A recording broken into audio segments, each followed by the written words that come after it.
ক্যান্সারেরও চিকিৎসা আছে। লড়াই করা যায় ক্যান্সারের বিরুদ্ধেও, চিকিৎসার মাধ্যমে সুস্থও হওয়া যায়। এই বার্তা নিয়ে নাট্যমঞ্চে সামিল সৌমিত্র চট্টোপাধ্যায়। এই যে আমার অ্যাডিনোকার্সিনোমা প্রস্টেট, এটা খুব ভয়ঙ্কর আকার ধারণ করতে 8-10 বছরও লেগে যেতে পারে। তার আগেই হয়তো আমার অন্য রোগগুলো এগুলোকে ওভারটেক করে ফেলতে পারে।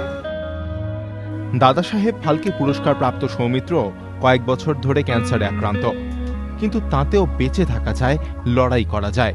সেই লড়াইয়ের আত্মজীবনী মঞ্চে তুলে ধরলেন তিনি। সঙ্গী তার মেয়ে পল্লবী চট্টোপাধ্যায় ও অভিনেতা দ্বিজেন বন্দ্যোপাধ্যায়।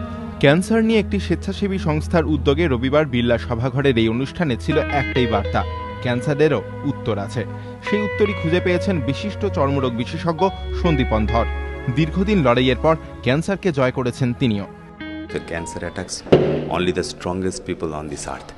আর একটা জিনিস মনে রাখবেন, যেটা আমার যখন ক্যান্সার হয় আমার স্ত্রীকে বলতাম, মাঝে মাঝে সে তার মধ্যে প্রচণ্ড দুঃখ আসতো, খুব স্বাভাবিক চোখে জল আসবে। স্ত্রীকে বলতাম যে দেখো, আমি হচ্ছি বাঘ, টাইগার, আমার পায়ে গুলি লেগেছে। গুলি খাওয়া বাঘ কখনো গাধা হয়ে যায় না, বাঘ বাঘই থাকে। দেশের প্রায় 25 লক্ষ মানুষ ক্যান্সারে আক্রান্ত। প্রতি বছর 2.5 লক্ষ করে মানুষ নতুন করে আক্রান্ত হচ্ছেন। আর ক্যান্সারের নাম শুনলেই সবার মনে আতঙ্ক, ভয় ছড়িয়ে পড়ে। কিন্তু সঠিক চিকিৎসায় লড়াই চালানো যায় ক্যান্সারের বিরুদ্ধেও, বিশ্বাস করেন সৌমিত্র চট্টোপাধ্যায়। পালাবার ইচ্ছেটাই যেন পালিয়েছিল। আসলে সব মানুষেরই ভেতরে পালাবার ইচ্ছের সঙ্গে সঙ্গে একটা লড়ে যাবার জেদও তো জমা থাকে, তাই না?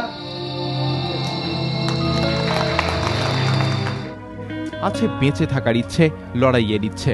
হয়তো এমন একটা দিন আসবে যেদিন সেই লড়াই আর ইচ্ছে থেকেই ক্যান্সারকে আমরা বলতে পারবো, ক্যান্সার তোমার উত্তর আছে। নিমাই পান্ডা, এবিপি আনন্দ, কলকাতা।